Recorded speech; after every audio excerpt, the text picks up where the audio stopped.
مہربان نہایت رحم کرنے والا ہے، بدلے کے دن کا مالک ہے۔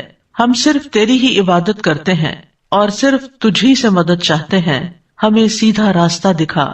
ان لوگوں کا راستہ جن پر تو نے انعام کیا، ان کا نہیں جن پر تیرا غضب ہوا، اور نہ گمراہ ہونے والوں کا۔ سورۃ الفاتحہ کا ایک نام الدعاء بھی ہے۔ یہ وہ پہلی دعا ہے جو ہم اللہ رب العزت سے مانگتے ہیں، اور وہ دعا ہے ہدایت کی دعا۔ ہدایت کا مطلب ہوتا ہے راستے کی طرف رہنمائی کرنا، یعنی کسی کو راہ دکھانا، راستے پر چلا دینا اور منزل مقصود تک پہنچا دینا، یعنی ڈیسٹینیشن تک لے جانا۔ تو ہم اللہ سبحانہ تعالیٰ سے یہ دعا کرتے ہیں کہ وہ ہماری صراط مستقیم کی طرف رہنمائی فرمائے، ہمیں اس پر چلنے کی توفیق عطا فرمائے، اس پر استقامت عطا فرمائے، تاکہ ہم اللہ کی رضا کو پا سکے۔ اور خاص طور پر سورۃ الفاتحہ میں ہم اللہ سبحانہ تعالیٰ سے توفیق بھی مانگتے ہیں کہ وہ ہر معاملے میں، دین اور دنیا تمام معاملات میں حق کی طرف ہماری رہنمائی فرمائے اور پوری زندگی ہمیں صراط مستقیم پر چلائے، اور اس پر ہمیں مرتے دم تک ثابت قدم رکھے۔ یعنی ہمیں کیا کرنا چاہیے، کیا نہیں کرنا چاہیے، وہ ہمیں الہام کر دے، ہمارے دلوں میں ڈال دے۔ ایک تو وہ ہدایت ہے جو ہمیں قرآن و سنت سے ملتی ہے، جو دین کے معاملات میں ہے، لیکن ہم دنیا کے معاملات میں بھی صحیح رستے کی طرف جانے کے لیے اللہ تعالیٰ سے رہنمائی طلب کرتے ہیں۔ ہم ہر وقت اللہ سبحانہ تعالیٰ سے یہ توفیق مانگتے ہیں کہ ہمارا ہر فیصلہ اور ہمارا ہر ڈیسیژن خیر و بھلائی کا ہو، ہمیں صحیح اور خیر پر مبنی فیصلے کرنے کی توفیق عطا فرمائے، تاکہ ہم اس دنیا کا سفر آسانی سے طے کر سکیں اور ہم اپنی منزل جنت تک پہنچ سکیں۔ تو ہدایت مانگنے سے مراد حق کی معرفت مانگنا ہے، حق کو پہچاننے کی صلاحیت مانگنا ہے، اور پھر اس پر عمل کرنے کی دعا بھی ہے۔ یہ ابن سودا کہتے ہیں کہ اللہ تعالیٰ کا یہ فرمان کہ اہدنا الصراط المستقیم کا مطلب ہے ہمیں سیدھے راستے کا بتا دے، اس کی طرف ہماری رہنمائی کر دے، اور یہ ہے حق کی معرفت حاصل کرنا اور اس پر عمل کرنا، یعنی سیدھے راستے کی طرف جانا بھی اور پھر سیدھے راستے کے اوپر جمنا بھی، دونوں چیزیں آ جاتی ہیں۔ راستے کی طرف ہدایت کا مطلب یہ ہے کہ ہمیں اسلام کی رہنمائی نصیب ہو، یعنی ہم اسلام کے راستے پر آ جائیں، اور پھر اسلام کے علاوہ باقی تمام چیزوں کو ہم چھوڑ دیں اور صرف دین اسلام کو لازم کر لیں، اور پھر اس کے بعد جب دین اسلام میں داخل ہو جائیں تو پھر دین کی تمام اقسام جو ہیں ان کے اندر جو دینی رہنمائی کی تفصیل ہے، ڈیٹیل ہے، یا رب ہمیں وہ بھی پتہ چل جائے۔ یعنی ایک ہے دین کی طرف آنا، الحمدللہ ہم سب بورن مسلمز ہیں، اور بہت سے ایسے لوگ ہیں جن کو اللہ تعالیٰ نے اسلام کی طرف ہدایت دے دی، وہ مسلمان ہو گئے، اسلام میں داخل ہو گئے، لیکن داخل ہونے کے بعد بھی ہمیں ہدایت چاہیے ہوتی ہے، اور وہ ہدایت کیا کہ ہمیں دین کی جو مختلف معاملات ہیں، جو اس کی تفصیلات ہیں، ان کا بھی علم ہو۔ مثال کے طور پر مسلمان ہو گئے، اب نماز پڑھنی ہے، نماز کیسے پڑھنی ہے، اس کے لیے ہمیں پوری رہنمائی چاہیے، یعنی تکبیر تحریمہ سے لے کر سلام پھیرنے تک ایچ اینڈ ایوری سٹیپ کو کس طرح ادا کرنا ہے، اس کے لیے ہمیں پراپر رہنمائی چاہیے۔ بعض اوقات ہم کہتے ہیں نا کہ ہم تو پہلے سے ہی مسلمان ہیں، ہم تو ہدایت کے راستے پر ہیں، اب ہمیں کون سی ہدایت چاہیے، ہم تو آلریڈی ہدایت پر ہیں۔ نہیں، ہمیں ہر لمحے ہدایت چاہیے ہوتی ہے کہ ہمیں صحیح علم بھی ملے، اور پھر ہمیں اس علم پر عمل کرنے کی توفیق بھی الہام کی جائے، ہمارے اندر اس رستے کی محبت بھی ہو اور وہ ہم کر بھی سکیں، کیونکہ بہت سارے لوگ ایسے ہوتے ہیں کہ جن کو دین کا بہت سا علم ہوتا ہے، انہیں ہر طرح کی باتیں پتہ ہوتی ہیں، لیکن عمل کی کوئی توفیق نہیں ہوتی، یا 4 دن عمل کرتے ہیں اور پھر اس کے بعد اس عمل کو چھوڑ دیتے ہیں۔ رمضان آئے تو مسلمان بن جاتے ہیں، رمضان جائے تو پھر ان کی زندگی ویسی کی تیسی ہو جاتی ہے جیسے رمضان سے پہلے تھی، گویا رمضان میں ان کا رب کوئی اور تھا اور رمضان کے بعد کوئی اور رب ہو گیا۔ ایسا تو نہیں ہے نا، ہمارا رب تو وہی ہے، ایک اکیلا رب کہ جس کو ہم نے رب مان کر اس کی ہدایت کو قبول کیا، اور پھر اب ہم پر لازم ہے کہ ہم اس کی رہنمائی کے مطابق ہی پوری زندگی کا سفر یہ طے کریں، حتی یأتیک الیقین، یہاں تک کہ اپنے رب کو جا ملیں۔ تو جتنی بھی دعائیں ہیں ان دعاؤں میں سب سے زیادہ جامع دعا جو ہے اور مفید دعا جو ہر بندے کی ضرورت ہے اور جو ہر بندے پر لازم ہے، واجب ہے کہ اپنی نماز کی ہر رکعت میں یہ مانگے، یعنی یہ دعا آپ پر مانگنا لازم کر دی گئی ہے، اور وہ ہے ہدایت کی دعا، کیونکہ انسان کو اس کی بہت زیادہ ضرورت ہوتی ہے۔ ہدایت کی کچھ اقسام بھی ہیں، ان میں سے ایک تو عام ہدایت ہے جو تمام کائنات کو حاصل ہے، یعنی اللہ سبحانہ تعالیٰ نے جس چیز کو بھی پیدا کیا اس کی رہنمائی کی کہ اس نے کیا کام کرنا ہے، یہ ہے ایک عام ہدایت۔ مثلاً جانور ہیں، پرند چرند ہیں، پودے درخت، سب کو پتا ہے کہ ان کا کیا کام ہے، وہ کیوں پیدا کیے گئے، ان کو اپنا پرپز آف لائف پتا ہے اور وہ دن رات اسی میں لگے ہوئے ہیں۔ جس طرح اللہ تعالیٰ نے ان کو رہنمائی دی ہے وہ اس سے ہٹتے نہیں ہیں، وہ اپنی مرضی نہیں کرتے، جس دائرہ کار میں ان کو رکھا گیا وہ اسی میں رہتے ہیں۔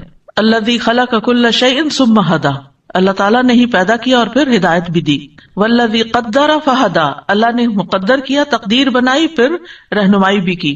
تو یہ تو سب کے لیے۔ اسی طرح یہ بنیادی رہنمائی انسان کو بھی حاصل ہے کہ مثلاً جب بچہ پیدا ہوتا ہے تو آپ دیکھیں کہ وہ روتا ہے اور اگر ماں کے سینے کے ساتھ لگایا جائے تو فوراً دودھ چوسنے لگتا ہے۔ یہ اس کو کس نے سکھایا؟ یہ اللہ تعالیٰ نے اس کی رہنمائی کی اور اس کی فطرت میں، انسٹنکٹ میں الہام کر دیا کہ اس نے اپنا رزق کہاں سے حاصل کرنا ہے، اور جب اس کو بھوک لگے تو اس نے رونا ہے۔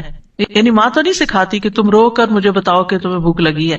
تو یہ ایک رہنمائی ہے جو اللہ تعالیٰ نے انسانوں کو بھی دی ہے اپنی بنیادی ضروریات پوری کرنے کے لیے، اور یہ ایک فطری رہنمائی ہوتی ہے جس میں انسان کے اندر اپنی ضروریات پوری کرنے کی طرف توجہ ہوتی ہے، دوسرے یعنی خیر اور شر کا اس کو ایک معیار فطری طور پر بھی پتا ہوتا ہے کہ اچھا کیا ہے، برا کیا ہے، اور پھر اس کے بعد دوسری ہدایت اللہ تعالیٰ کی طرف سے آتی ہے، وہ ہے رہنمائی کی ہدایت جو اللہ تعالیٰ نے انبیاء اور رسولوں کو اتار کر نشانیوں، کتابوں، معجزات کے ساتھ انسانوں کی مدد کی اور ان کی رہنمائی کی تاکہ ان کو کفر اور شرک کے اندھیروں سے نکال کر ایمان اور ہدایت کے نور کی طرف لے جائیں۔ اور اسی کے لیے اللہ تعالیٰ فرماتے ہیں یاسین والقرآن الحکیم انک لمن المرسلین علی صراط مستقیم، اور پھر سورۃ شورى میں آتا ہے وانک لتہدی الی صراط مستقیم، کہ یقیناً آپ لوگوں کو صراط مستقیم کی طرف رہنمائی کرتے ہیں۔ تیسری قسم کی ہدایت توفیق کی ہدایت ہے، اور یہ صرف اللہ سبحانہ تعالیٰ کے ساتھ خاص ہے، یعنی دین کی ہدایت پیغمبر دیتے ہیں، علم کی ہدایت علماء دیتے ہیں، لیکن توفیق کی ہدایت، ہدایت توفیق جس کو کہتے ہیں، وہ صرف اور صرف اللہ سبحانہ تعالیٰ ہی کسی کو دیتا ہے، اور اللہ ہی بندے کو نیکی کے رستے پہ چلنے کی توفیق اور رہنمائی کرتا ہے، اور جس کو چاہتا ہے ایمان کی طرف رہنمائی دیتا ہے اور جس کو چاہتا ہے کفر کی طرف دیتا ہے۔ اسی کے بارے میں اللہ تعالیٰ فرماتے ہیں انک لا تہدی من احببت ولکن اللہ یہدی من یشاء وہو اعلم بالمہتدین، بے شک آپ ہدایت نہیں دے سکتے جس کو آپ چاہتے ہیں، بلکہ اللہ ہدایت دیتا ہے جسے وہ چاہتا ہے، اور وہ ہدایت پانے والوں کو خوب جانتا ہے۔ تو علمی رہنمائی پیغمبر کرتے ہیں، لیکن توفیق کی رہنمائی اللہ ہی کرتا ہے۔ چوتھی رہنمائی ہے جنت یا جہنم کی طرف۔ اللہ سبحانہ تعالیٰ لوگوں کو جنت یا جہنم کی طرف ہدایت دیتا ہے، مومنوں کو وہ جنت کے راستے کی طرف ہدایت دیتا ہے اور دوسروں کو جہنم کا راستہ دکھاتا ہے۔ اسی لیے جب جنتی جنت میں پہنچیں گے تو وہ کیا کہیں گے؟ الحمدللہ الذی ہدانا لہذا وما کنا لنہتدی لولا ان ہدانا اللہ، سب تعریف اللہ کے لیے جس نے اس راستے کی طرف ہماری رہنمائی کی کہ جس پہ چل کے آج ہم یہاں جنت میں پہنچ گئے ہیں، اور ہم ہدایت پانے والے نہ تھے اگر اللہ ہمیں ہدایت نہ دیتا۔ اور جہنمیوں کے بارے میں اللہ تعالیٰ کیا فرمائیں گے؟ احشر الذین ظلموا وازواجہم وما کانوا یعبدون من دون اللہ فاہدوہم الی صراط الجحیم، اکٹھا کر دو ان سب کو جنہوں نے ظلم کیا اور ان کے ساتھیوں کو بھی اور انہیں بھی جن کی وہ عبادت کرتے تھے اللہ کو چھوڑ کر، بس جہنم کے راستے کی طرف ان کو ہدایت دو، یعنی انہیں جہنم کا راستہ دکھا دو۔ اور ہدایت کا آخری مرتبہ کیا ہے؟ ابن قیم کہتے ہیں ہدایت کا ایک اور مرتبہ ہے اور یہ اس کا سب سے آخری مرتبہ ہے، اور وہ ہے قیامت کے دن جنت کے راستے پر چلانا۔ بس جس کو اس دنیا کے گھر میں صراط مستقیم کی ہدایت کی گئی تو اس کو وہاں بھی سیدھے راستے پر چلنے کی توفیق دی جائے گی۔ اللہ کی جنت اور اس کے ثواب کے گھر تک پہنچنے کے لیے اور اس راستے پر اس کے قدم اسی قدر مضبوط ہوں گے جتنا وہ اس راستے پر چلتا ہے جو اللہ نے زمین میں بندوں کے لیے مقرر کیا ہے. یعنی جتنا زیادہ آپ فرملی دنیا میں ہدایت کے راستے پر چلیں گے اتنی ہی ثابت قدمی کے ساتھ جنت کے راستے پر پل صراط کراس کرتے ہوئے چلیں گے. وہاں کی ثابت قدمی ڈیپینڈ کرتی ہے کہ دنیا میں آپ خیر اور بھلائی اور نیکی اور ہدایت کے راستے پر کتنا قائم رہے اور کتنا اس راستے پہ آ کر پھر راستہ کھو گئے یا بھٹک گئے. تو یاد رکھیے ہدایت سب سے بڑی ضرورت ہے ہماری، کھانے پینے سے بھی زیادہ، بلکہ ان دونوں میں کوئی نسبت ہی نہیں. علماء کہتے ہیں کہ جب انسان کو ہدایت مل گئی تو وہ متقین میں سے ہو جائے گا، اور جس کو تقوی مل گیا اس کے رزق کا بندوبست اللہ تعالیٰ خود فرما دے گا. وَمَن يَتَّقِ اللَّهَ يَجْعَل لَّهُ مَخْرَجًا وَيَرْزُقْهُ مِنْ حَيْثُ لَا يَحْتَسِبُ. جو اللہ سے ڈرے گا اللہ اس کے لیے نکلنے کا کوئی راستہ بنا دے گا اور اسے وہاں سے رزق دے گا جہاں سے وہ گمان بھی نہ کرتا ہوگا، اس کی سوچ میں بھی نہ ہوگا. تو گویا جب انسان اللہ کے راستے پر چلتا ہے، ہدایت کے راستے پر چلتا ہے اور اس کو اپنی دنیا پر ترجیح دیتا ہے تو اللہ سبحانہ تعالیٰ اس کی دنیا کا ذمہ بھی خود لے لیتا ہے. یاد رکھیے انسان ہر کام میں ہدایت کا محتاج ہے، ہر کام میں، دین کا ہو دنیا کا ہو، کھانا پینا ہو یا واش روم جانا ہو، ہر سٹیپ پر ہمیں صحیح طریقے سے ہر کام کو کرنے کی ضرورت ہے. ہمارے نبی نے ہمیں غسل کرنے کا بھی پراپر طریقہ سکھایا ہے، مردوں کو دفنانے کا طریقہ بھی سکھایا ہے، دفنانے سے پہلے کیسے ان کو نہلانا ہے اس کی بھی ساری ڈیٹیل بتائی ہے، کفن کیسے پہنانا ہے وہ بھی تفصیلات بتائی ہیں، قبر کیسے کھودنی ہے، قبر میں لٹانا کس طرح ہے وہ سب بھی بتایا. کون سا معاملہ ہے جس میں ہمیں رہنمائی نہیں دی گئی، ہدایت نہیں دی گئی؟ یہ الگ بات ہے کہ ہم نہیں جانتے تو نہیں جانتے، ہم اس راستے پر نہیں چلتے تو نہیں چلتے، ورنہ اللہ سبحانہ تعالیٰ نے تو کوئی کمی نہیں چھوڑی. تو انسان اپنے ظاہری معاملات میں اور اپنے باطن میں، اپنے دل کے معاملات میں رہنمائی کا محتاج ہے. وہ کام جو بغیر علم اور ہدایت کے کر چکا ہے ان پر توبہ کا محتاج ہے کہ توبہ کیسے کرنی. توبہ کا بھی ایک طریقہ ہے، آپ کو پتا 5 سٹیپس ہیں توبہ کے. توبہ ایک لفظ ہے لیکن اس کی بھی ڈیٹیلز ہیں. وہ کام جن میں ان کو یعنی انسان کو مکمل رہنمائی نہیں ملی ابھی تک، ان میں مزید رہنمائی کا محتاج ہے. یعنی ہم دین کے، دنیا کے تمام معاملات سے واقف نہیں ہیں. ہمارے لیے کیا خیر ہے، کیا شر ہے، کیا کریں کیا نہ کریں، ہر چیز کی ڈیٹیلز ہمیں معلوم نہیں ہے. اسی لیے ہمیں ساری زندگی سیکھتے رہنے کی ضرورت ہے. علم کا سفر کسی ایک مقام پر آ کر ختم نہیں ہو جانا چاہیے، ساری زندگی سیکھنا چاہیے اور سیکھتے رہنا چاہیے. پھر اسی طرح وہ کام جن کو کرنے کا ارادہ ہے مگر قدرت حاصل نہیں، ان پر قدرت کا محتاج ہے. جن کاموں کے کرنے کی قدرت تو ہے مگر ارادہ نہیں، ان میں ارادے کا محتاج ہے. جن کاموں میں ماضی میں اسے ہدایت ملی ان کاموں میں مستقبل میں بھی ہدایت کا محتاج ہے. یہ نہیں ہوتا کہ پہلے ہم بہت اچھی طرح کر لیتے تھے اب تو پتہ نہیں بھول ہی گئے ہیں. نہیں، ابھی بھی اگر وہ کام ہمارے ذمہ ہے تو اس کو پھر دوبارہ سے سیکھنے کی ضرورت ہے. ہوتا ہے نا کہ ایک کام ہم شروع کرتے ہیں پھر اس کے بعد چھوڑ دیتے ہیں، آؤٹ آف پریکٹس ہو جاتے، پھر دوبارہ. جیسے مثلاً بہت سی بچیاں ڈاکٹر بن جاتی ہیں، ریزیڈینسی بھی کر لیتی ہیں، پھر شادی ہو جاتی ہے، پھر اس کے بعد بالکل پڑھائی لکھائی سے کٹ آف اور سارا 24/7 فوکس بچوں کے اوپر. اچھی بات ہے. اب جب چونکہ آپ کی ڈائریکشن بدلی ہے، فوکس بچوں پہ آ گیا، لہٰذا آپ کو اگر دوبارہ اس فیلڈ میں جانا ہے تو کیا کرنا ہے؟ دوبارہ ایگزام دینا ہے، دوبارہ سیکھنے کی ضرورت ہے. تو اسی طرح کوئی بھی کام ہو، صرف ڈاکٹری نہیں، کوئی بھی کام ہو جسے ہم کرتے تھے اور بہت فائدے کا تھا اور پھر ہم نے چھوڑ دیا، اب دوبارہ کرنا چاہتے ہیں تو دوبارہ سیکھنا ہوگا. تو ان ساری چیزوں میں ہمیں رہنمائی چاہیے، ہدایت چاہیے، علم چاہیے. لہٰذا اگر کوئی یہ کہے کہ بندہ کس کس چیز کی ہدایت مانگے تو یاد رکھیے کہ اجمالی طور پر ہم کہیں گے کہ زندگی کے تمام امور میں، لیکن خاص طور پر توبہ کی ہدایت کہ اللہ مجھے توبہ کی توفیق عطا کر. کیونکہ جن گناہوں میں ہم ملوث ہو جاتے ہیں وہ ہدایت کے اپوزٹ ہوتے، وہ ہدایت کے مخالف ہوتے ہیں. یعنی ہم صحیح راستے پہ نہیں جا رہے تھے. اگر ہم کوئی گناہ کر رہے تو اس کا مطلب ہم صحیح راستے پہ نہیں جا رہے، ہم راستہ بدل چکے ہیں. اور اگر راستہ بدل چکے ہیں تو پھر نتیجہ بھی اس کا ویسے ہی نکلے گا، انجام ویسا ہو جائے گا. لہٰذا ہمیں صحیح راستے پہ چلنے کی ضرورت. اگر آپ اپنی ڈیسٹینیشن تک پہنچنا چاہتے ہیں تو آپ کو صحیح راستے پر چلنا ہوگا. آپ اگر ایسٹ کی طرف جا رہے ہیں تو ایسٹ کی ڈائریکشن میں مڑیں گے، اگر ویسٹ کی طرف آپ کو جانا ہے تو ویسٹ کی ڈائریکشن میں مڑیں گے، ورنہ آپ کبھی بھی اپنی ڈیسٹینیشن پہ نہیں پہنچ سکتے. تو انسان جن گناہوں میں مبتلا ہو جاتا ہے وہ دراصل اپنا راستہ کھو دیتا ہے. اور ہدایت کا اپوزٹ دلال ہوتا ہے. دلال کا مطلب ہوتا ہے رستہ گم کر بیٹھنا. ضالین وہ ہوتے ہیں جنہوں نے اپنا رستہ ہی گم کر دیا، جن کو پتہ ہی نہیں کہ کس راستے پہ چلنا ہے تاکہ ہم اپنی منزل تک پہنچے. منزل کا انہیں پتہ ہے لیکن رستہ درست نہیں ہے. پھر اگر آپ سمجھتے ہیں کہ آپ توبہ بھی کر رہے ہیں، آپ کو اپنی غلطیوں کا بھی احساس ہے، اب آپ بالکل صحیح اللہ کی مرضی کے مطابق زندگی بسر کر رہے ہیں، کوئی جان بوجھ کے غلط کام نہیں کر رہے، صحیح راستے پہ چل رہے ہیں، آپ سمجھتے ہیں کہ آپ ایک ہدایت یافتہ حالت میں ہیں، تو کیا اب ہدایت کی ضرورت نہیں رہی؟ اب بھی ضرورت ہے. اب ضرورت ہے ثابت قدمی کی کہ اسی راستے پر رہیں، پھر کوئی غلط ایگزٹ نہ لے لیں. کیونکہ آپ نے دیکھا ہوگا جتنے بھی چاہیں آپ ماہر ڈرائیور بن جائیں لیکن بہت دفعہ دھوکا کھا جاتے ہیں اور لین بدل لیتے ہیں، اور جو ہی لین بدلتے ہیں آپ غلط ایگزٹ پہ نکل جاتے ہیں اور منزل سے بہت دور ہو جاتے ہیں.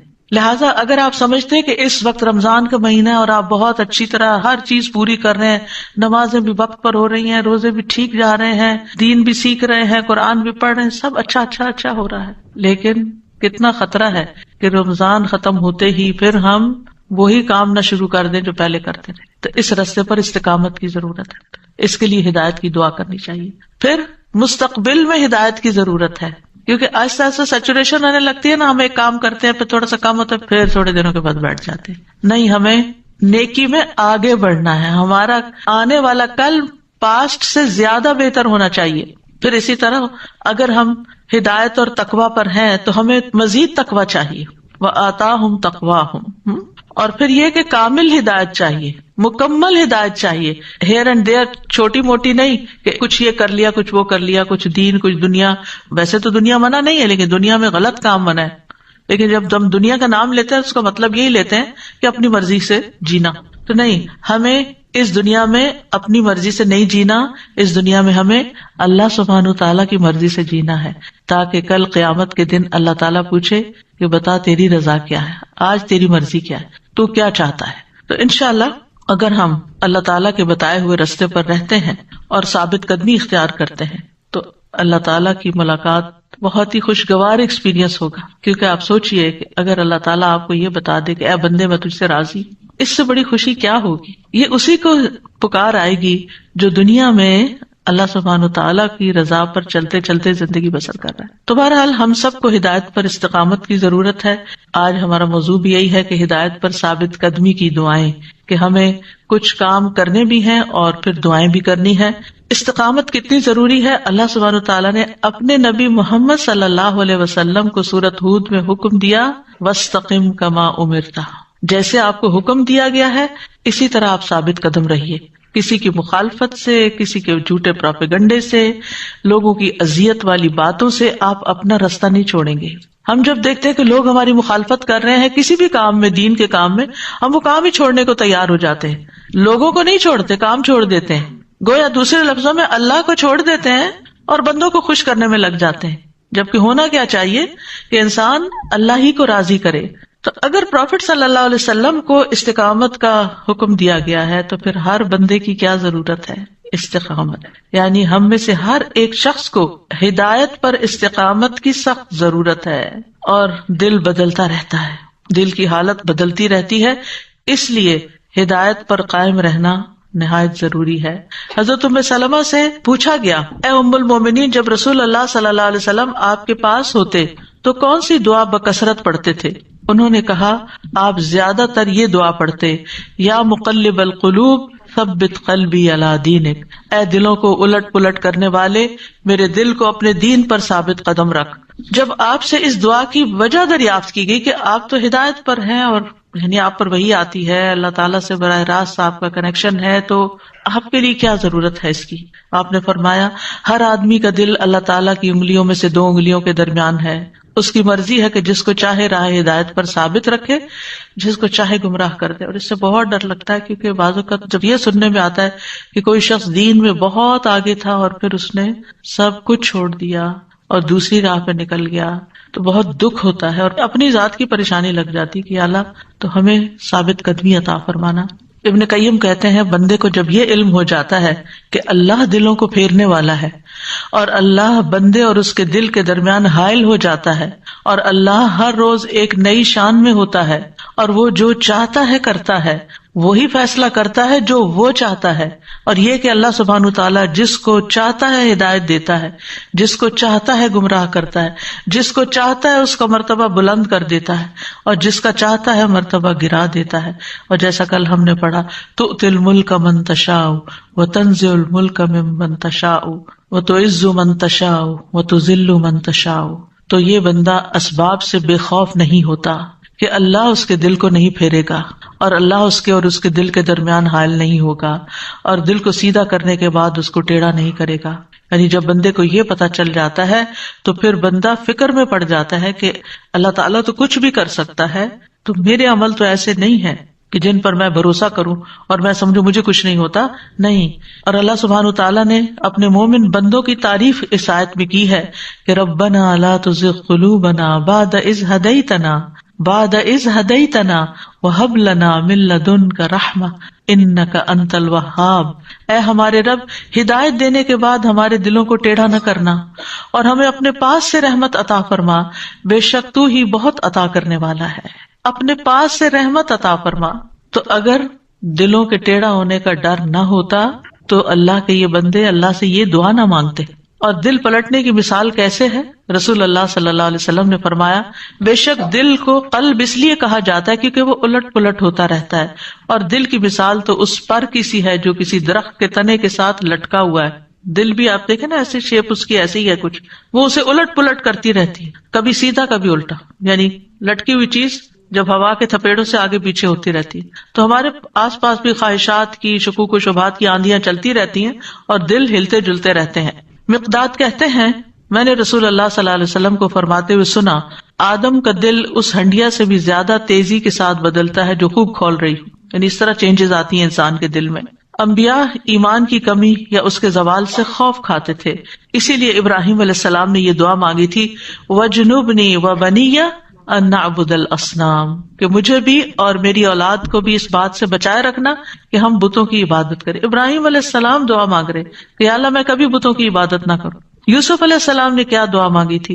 توفنی مسلمن. سبحان اللہ، اتنی زندگی اللہ نے ان کو ہدایت پر رکھا، ابھی بھی فکر مند ہے اور کہتے ہیں توفنی مسلمن والحقنی بالصالحین. اللہ مجھے اسلام کی حالت میں فوت کرنا اور مجھے نیک لوگوں کے ساتھ ملا دینا. تو ایمان کی تجدید ہر انسان کے لیے ضروری ہے.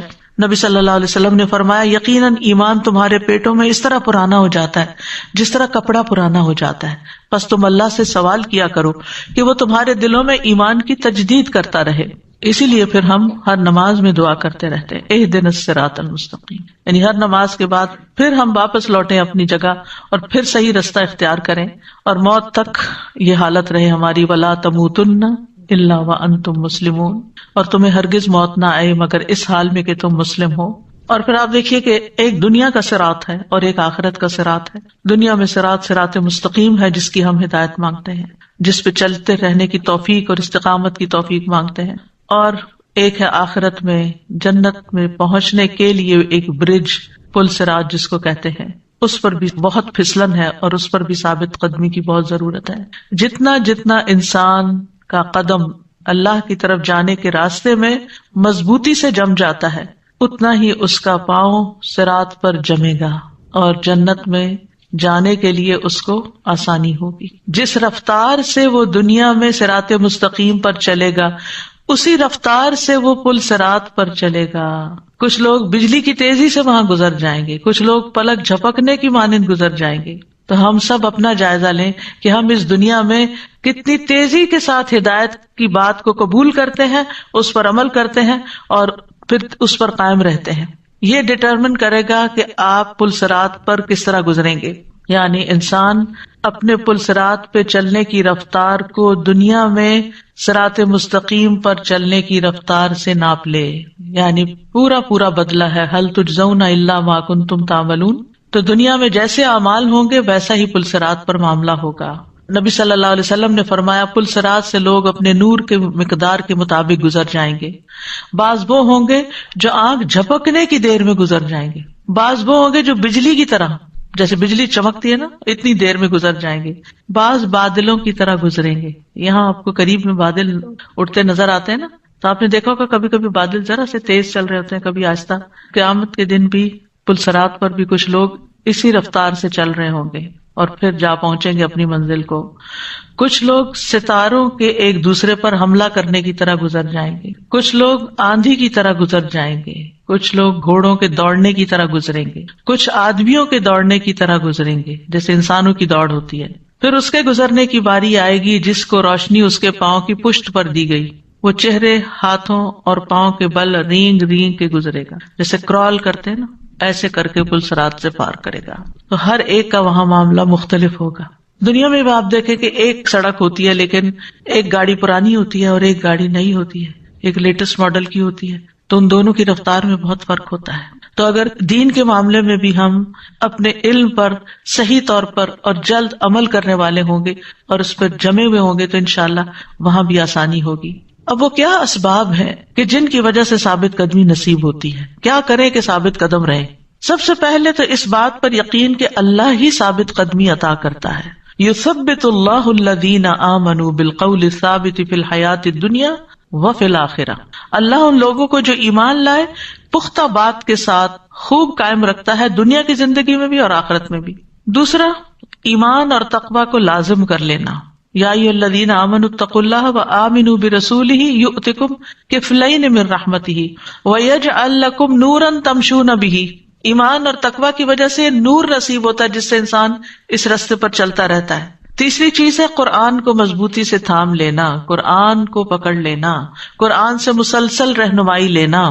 قل نزلہ روح القدس من ربک بالحق لیثبت الذین آمنوا وہدی وبشریٰ للمسلمین. کہہ دیجئے اسے یعنی قرآن کو روح القدس نے تیرے رب کی طرف سے حق کے ساتھ تھوڑا تھوڑا کر کے نازل کیا ہے تاکہ ان لوگوں کو ثابت قدم رکھے جو ایمان لائے.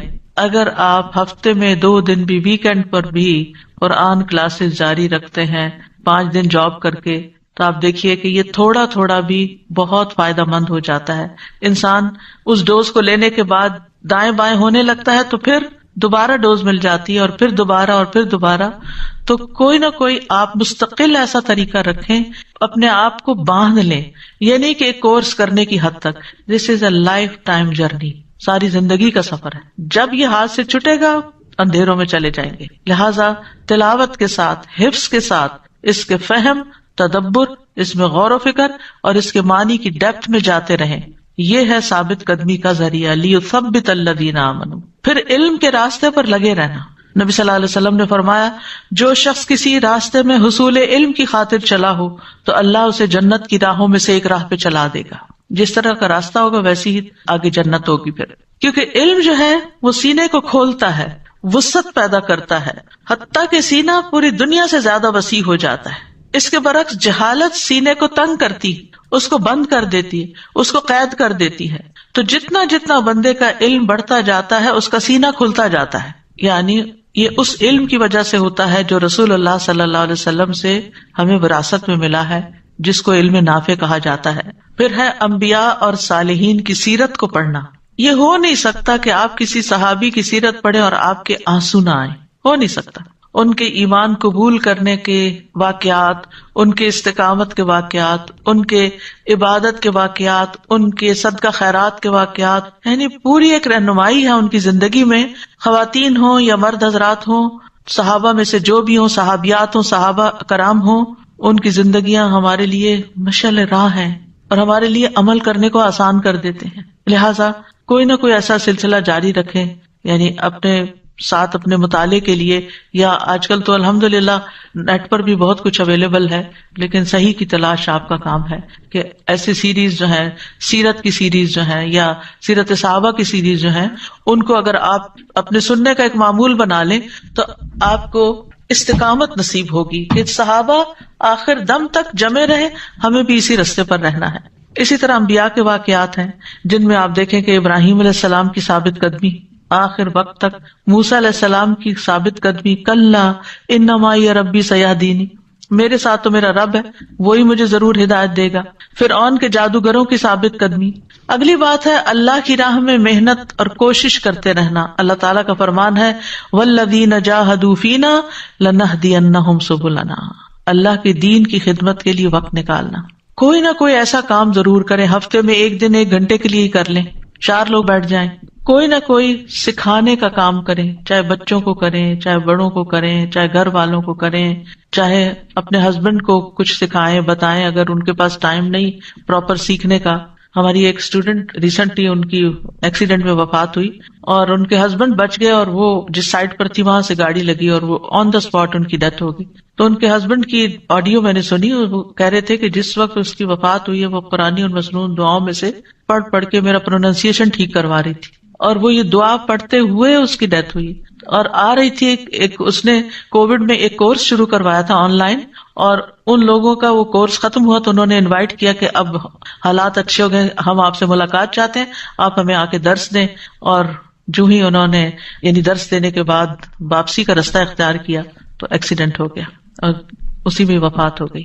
تو اب دیکھیے کہ وہ موقع بھی اس بچی نے جانے نہیں دیا کہ میں اس وقت بھی اور کسی کو نہیں تو اپنے ہسبینڈ کو ہی سکھا دوں۔ کتنا مشکل کام ہے، لیکن اس کے لیے آسان ہے جس کے لیے اللہ چاہے۔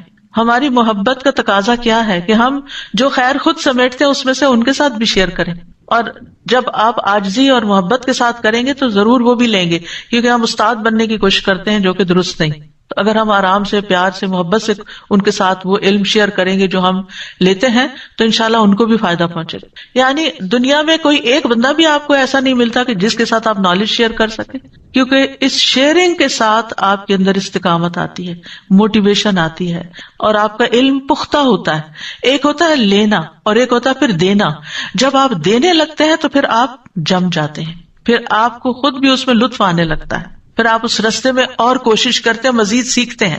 پھر ہے نیکی اور اطاعت کے کاموں میں لگے رہنا، یعنی کوئی نہ کوئی خیر کا کام، انسانوں کی مدد، لوگوں کو اچھے مشورے دینا، اپنی سکلز کے حساب سے، اپنی ایکسپرٹیز کے حساب سے دوسروں کی زندگی آسان کرنا۔ آپ کو طبی نسخے معلوم ہیں، آپ کو ایکسرسائز کروانا آتی ہے، آپ کو بہت اچھا کھانا پکانا آتا ہے، یعنی کون سی اسکل ہے جو آپ کے پاس ہے اس میں آپ دوسروں کی مدد کریں، یعنی کوئی ایسا کام کریں جس سے لوگوں کی زندگیاں آسان ہو۔ اب دیکھیں کہ ہماری ینگر جنریشن جو ہے، ہماری نئی پود جو ہے، نئی بچیاں جو ہیں، وہ جس طرح پڑھائیوں میں اور جابز میں پڑ گئی ہیں، ان کو گھرداری نہیں آتی۔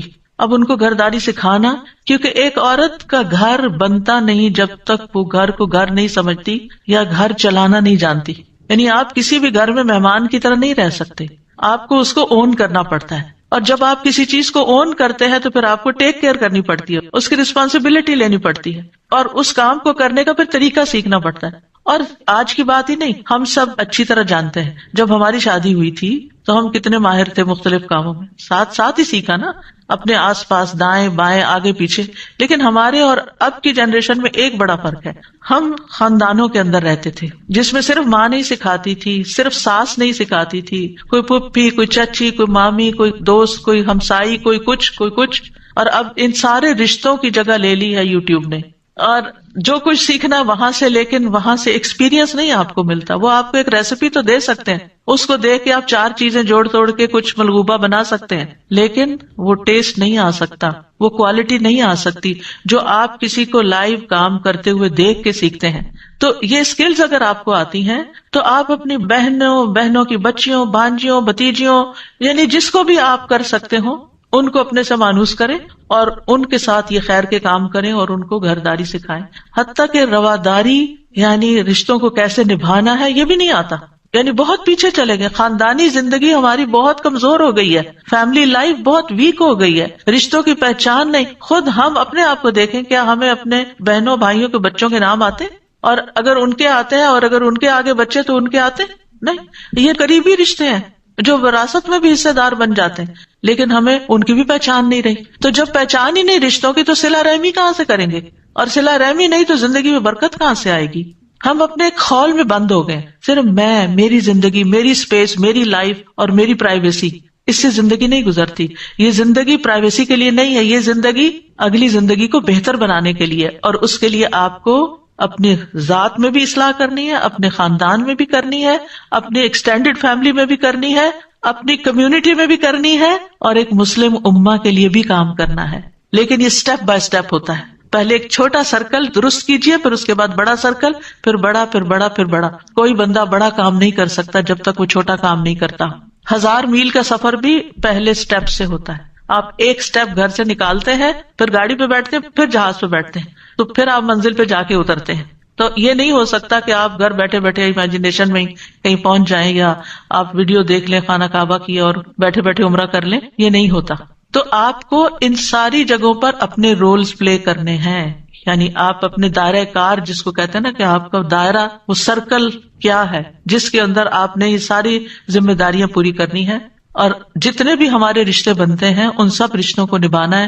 اب عید کا موقع آ رہا ہے، بڑا اچھا موقع ہے کہ جن رشتوں کو آپ بڑے عرصے تک بھولے رہے ہیں، ان سے ملاقات نہیں کی، یا ان سے بات نہیں کی، یا ان کو مبارکباد نہیں بھیجی، یہ سارے کام آپ اب کر سکتے ہیں. یعنی جو ہی رمضان ختم ہو تو اب محنت کے تو آپ عادی ہو چکے ہیں. عید کا موقع ہے، اور عید کے ساتھ ہی آپ عید کے دن یا عید کے اگلے دن سے آپ ساری لسٹ پہلے سے بنا لیں.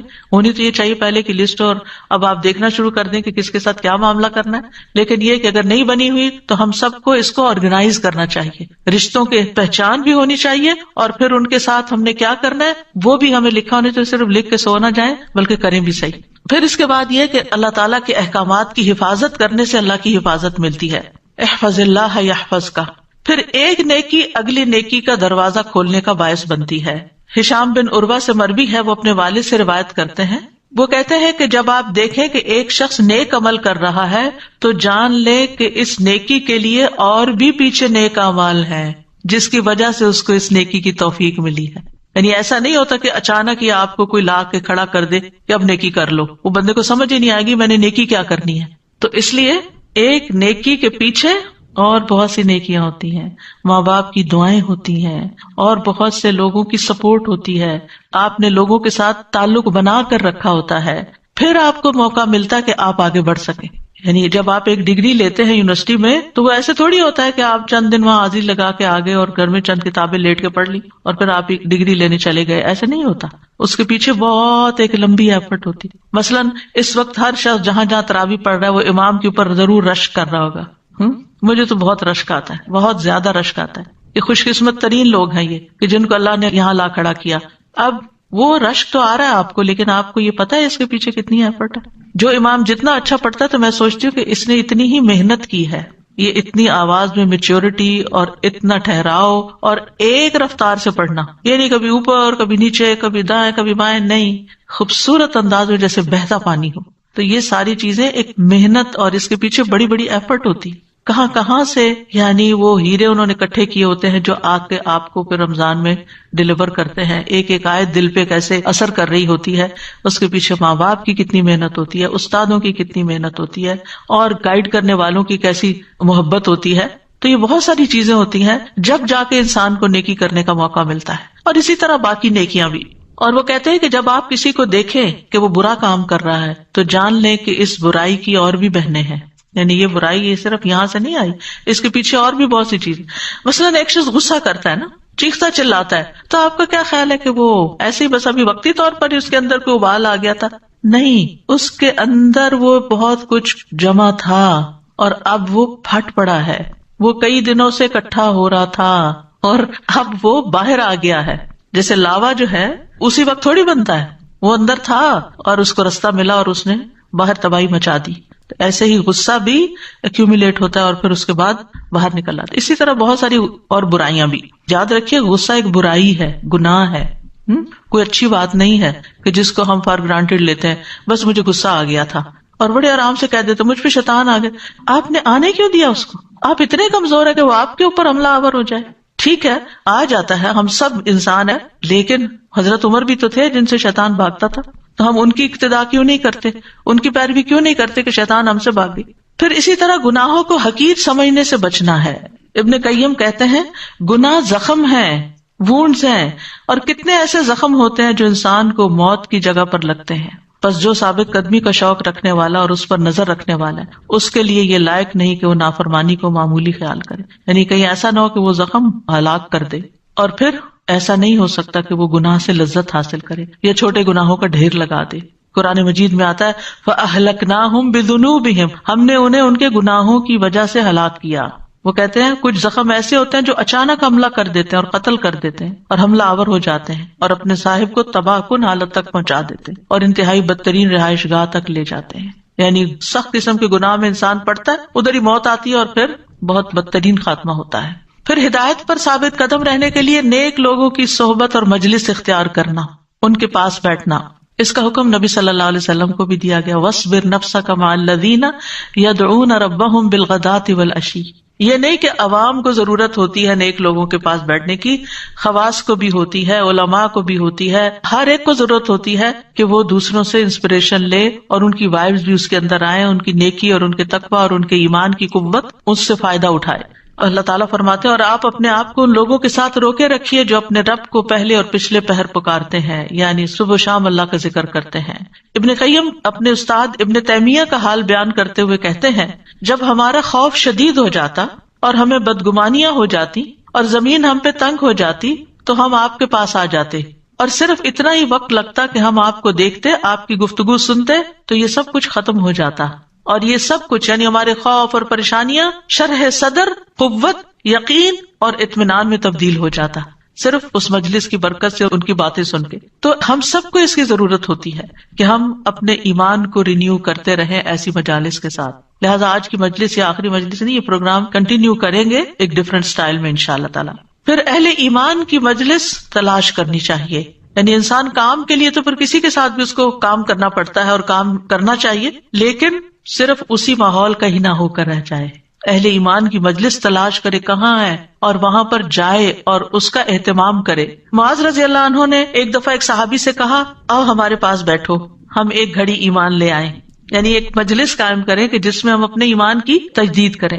ابن مسعود کہا کرتے تھے آؤ ہمارے پاس بیٹھو، ہم اپنا ایمان بڑھا لیں. اور وہ اپنی دعا میں کہا کرتے تھے اللہم زدنی ایمانا و یقینا و فقہا، اے اللہ مجھے ایمان، یقین اور فقہ یعنی دین کی سمجھ میں زیادہ کر دے اور آگے بڑھا دے.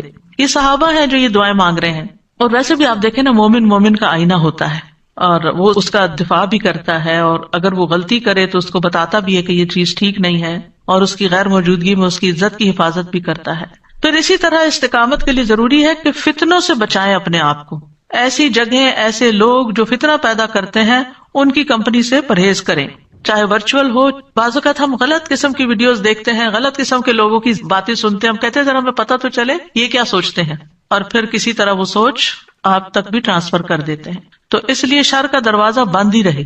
آپ دیکھیں کہ اگر آپ کو مثلاً سانپ سے ڈر لگتا ہے یا کتے سے ڈر لگتا ہے اور وہ کسی روم کے اندر بند ہے تو آپ کیا کرتے ہیں؟ دروازہ کھول دیتے ہیں اس کا کہ کوئی نہیں، میں دیکھوں تو صحیح کیا کر رہے ہیں اندر.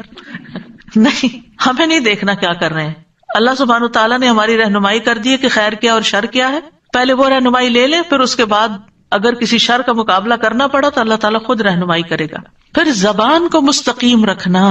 نبی صلی اللہ علیہ وسلم نے فرمایا کسی آدمی کا ایمان درست نہیں ہو سکتا جب تک اس کا دل درست نہ ہو، اور اس کا دل درست نہیں ہوتا جب تک اس کی زبان درست نہ ہو جائے.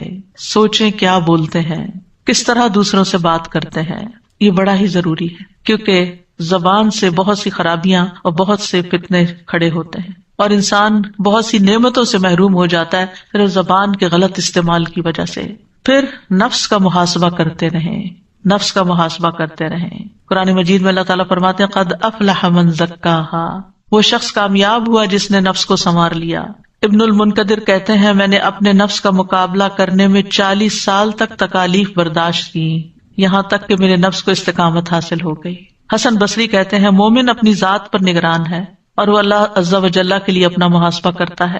قیامت کے دن ان لوگوں کا حساب آسان ہوگا جو دنیا میں اپنے نفس کا حساب کرتے رہتے ہیں. جو اپنا محاسبہ دنیا میں کرتے رہتے ہیں، قیامت کے دن ان کا حساب آسان ہو جائے گا. اور جو دنیا میں اپنے آپ کو بس کھلی چھٹی دے دیتے ہیں، جو دل چاہے وہ کر لیتے ہیں اور اپنے آپ پر کوئی چیک نہیں رکھتے، تو پھر قیامت کے دن ان سے سخت حساب لیا جائے گا. پھر جہاں ہمیں ان امور کا پتہ ہونا چاہیے جن کے کرنے سے ثابت قدمی ہوتی ہے، وہاں ان باتوں کا بھی پتہ ہونا چاہیے کہ جو ثابت قدمی سے ہٹا دیتی ہیں، جو رکاوٹ بن جاتی ہیں. ان میں سب سے نمبر 1 خواہشات ہیں، اپنے نفس کی خواہشات. جب انسان صرف اپنے دل کی مرضی پہ چلتا ہے، نہ دیکھتا ہے کہ وقت کی ضرورت کیا ہے، اس وقت کیا کام کرنا چاہیے، جب دل آئے سو گیا، جب دل آئے کھا لیا، جب دل آئے سیر کو نکل گئے، یعنی کوئی زندگی کا پلان نہیں، کوئی منصوبہ نہیں، کوئی پابندی نہیں، اپنے اوپر کوئی چیک نہیں، کوئی ڈسپلن نہیں، بس زندگی اپنی خواہشات کے ساتھ چلی، خواہشات لیڈ کر رہی ہیں، خواہشات لیڈ کر رہی ہیں، جو دل آتا وہ کر لیتے، نہیں سوچتے کہ اس وقت کرنا مناسب بھی ہے یا نہیں۔